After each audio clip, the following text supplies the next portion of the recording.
check this out. We're going to come down. Please can you add a Notion to-do list saying that I want to go through and create my no-code app idea for AI avatars and social media creation. We're going to be able to add our voice note in there.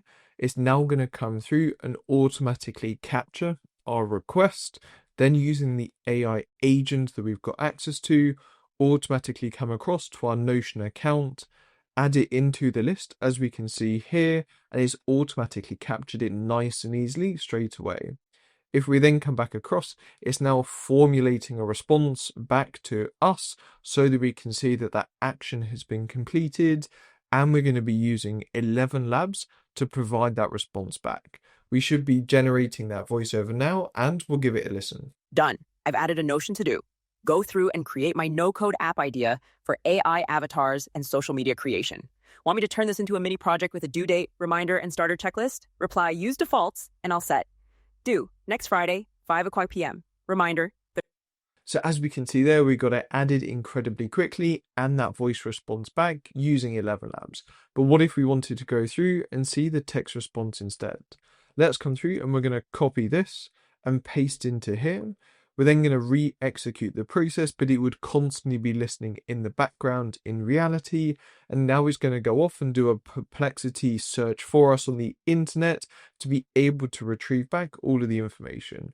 I'm also going to show you how to connect in Gmail, Google Calendar, everything else like this, and basically over 500 different tools that n8n has got access to for us to be able to automate a lot of the day-to-day activities and have our very own AI personal assistant. We're just doing the search now. It looks like it's found some interesting information for us. We're now coming back, formulating that response back, and we should get that text response back into our chat window any second now. And there we go, in just over a minute, we were able to get all of that information coming back, and we can fully tailor this and tweak this to everyone's use case. In today's video, I'm going to show you exactly how this AI agent works, how you can build it yourself to have your very own Telegram and ElevenLabs powered AI assistant so that you're able to go through and complete tasks just with a voice prompt. And if you want to get access to the blueprint, all you need to do is come across to our community, across the classrooms and down to YouTube builds and resources, and you'll find it in there. So without further ado, how is our agent actually working? So first things first, what are the different platforms we're going to be using? Well, to power all of this, we're going to be using n8n. It's an amazing AI automation tool that enables us to build these AI agents, automate different processes. We've got use cases such as Vodafone using it now. They've got over 500 different apps that you can connect to and so much customizability that you're able to use. They've also just released V2 with this great new looking interface, and let me know your comments down below what you think of it. The other aspect that we're going to be using as well is, of course, ElevenLabs for that voice, but you can also change that to any of the other voice or text-to-speech models out there if you wanted to. I'll include all of the links down below so you can find them nice and easily. So how are we triggering this process? Well, first things first, we've got a Telegram trigger. So nice and easy with the n8n, all you need to do is come to the plus. You want to search for Telegram, and then what you'll find down the bottom is that you've got triggers that you can use instead. In this use case, we're going to be using on a message, which is this one here. And this is going to enable us to capture all of the different messages that come through for a specific chat. If I just close this one down, we'll open up the one we've already generated. What we're going to need to do in here is connect it to our n8n account. So within Telegram, we'll just make this a little bit bigger. You need to come down to an area called BotFather. If you've not used it before, just search for BotFather and then click on it to open it up.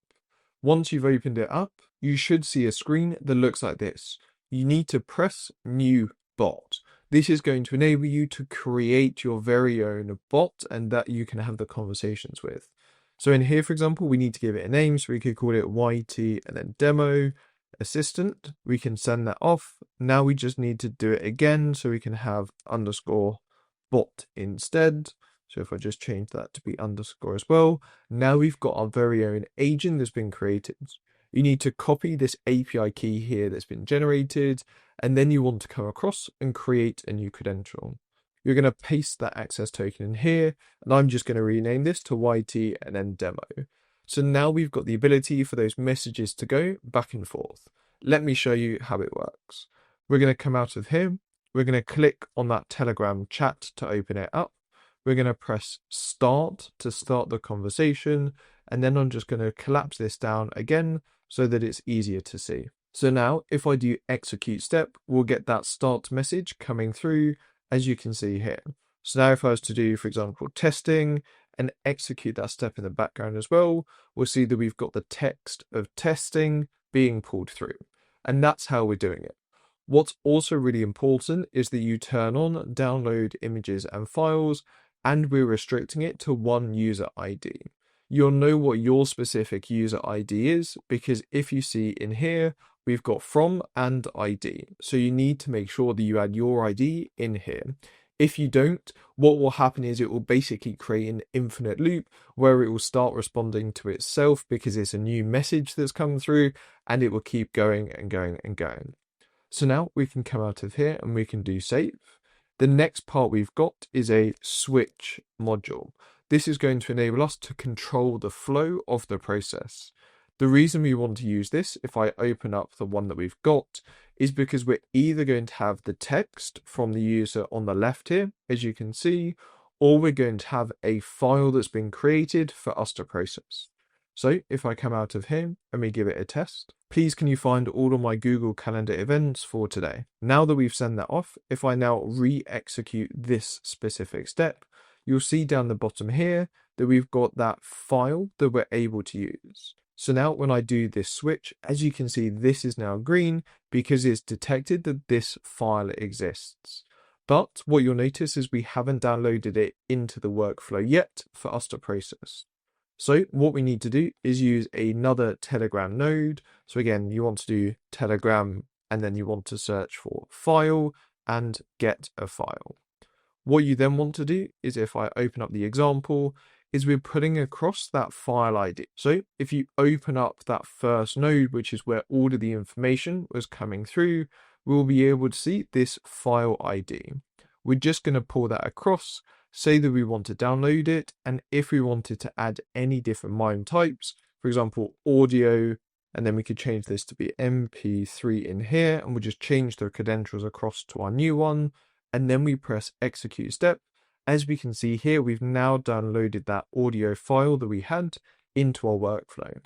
We're then able to use, for example, OpenAI, or you could use Gemini as well, nice and easily, and we're going to be doing transcribe a recording.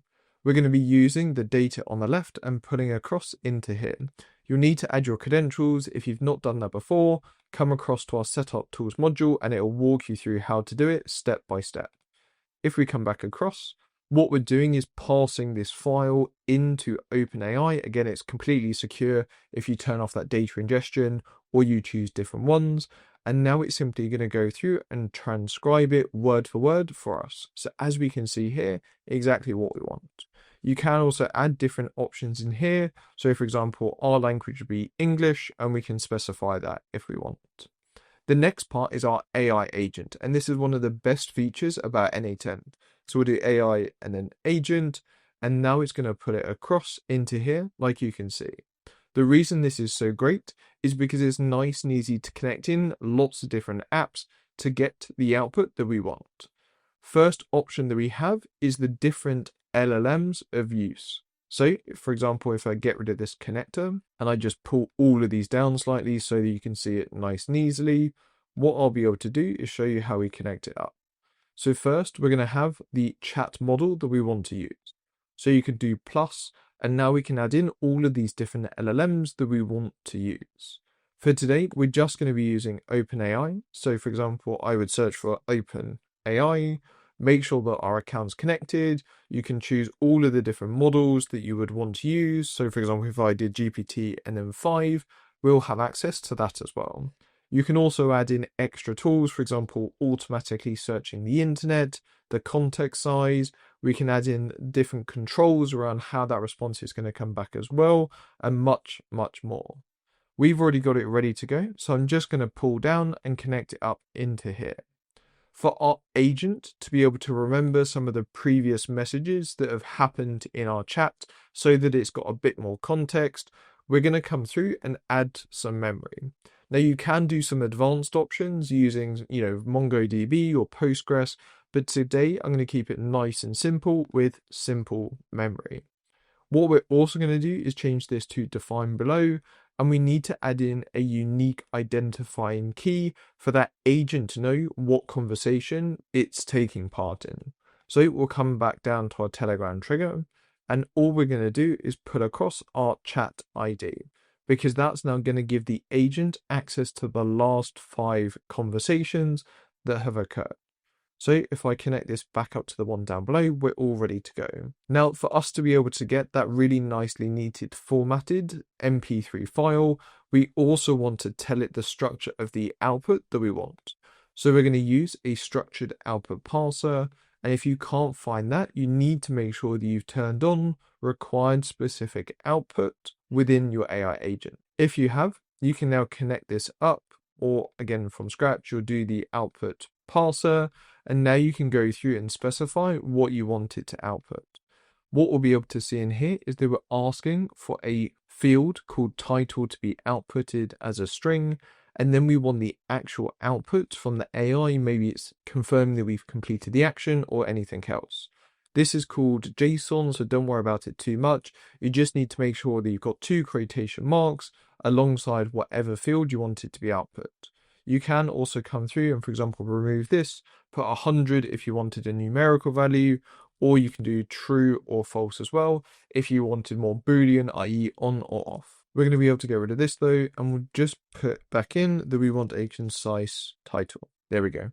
So now if we come back out, you can also turn on auto fix format if you have repeated issues. All you need to do with that, connect it back up to your AI model that you've used. But for many of our use cases, we likely won't have that issue. Now, the other part that's great about AI agents is we're able to give it specific abilities by providing it different tools. You'll see that it's got the tools node here, and what you are able to do is then connect it into an MCP server. If you've not heard of that, it's a great functionality I definitely recommend you look into, or you can purely connect into lots and lots of different apps that they've already got integrated within n8n. So have a think of your use case, and it's likely got a connector already generated. I've already got some examples here of being able to get specific emails within Gmail, how to do calendar events within Google, how to do Notion, and having Perplexity to search the internet as well. If you want to connect it to Google, you need to make sure that you add your credentials in. Again, we've got a walkthrough in the community that shows you how to do that. And I'll include the link to this documentation down below that also explains it for how you can connect your Google accounts to n8n.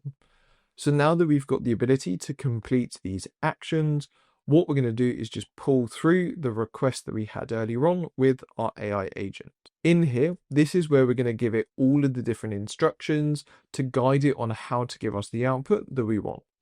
So first of all, we need to make sure we're using define below. If you're starting to run this maybe for customers or different team members, I recommend you use the connected guardrails node, because this will make sure that you've got more control over the output so that it's safer and more reliable. What we're then doing in here is we're going to be passing across different information. So we've changed it to expression, and if I open this up, what we're saying, for example, here is that we've got the option of using a voice note, or of course right back at the start, if we're using a text input, we'll use that instead.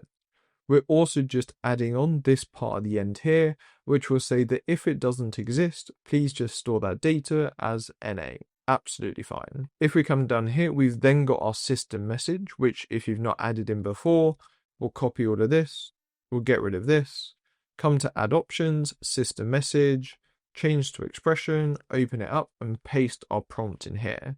What you want to do is give it all of the one-off information in your user message, but all of the really clear instructions on how to complete the task in this system message.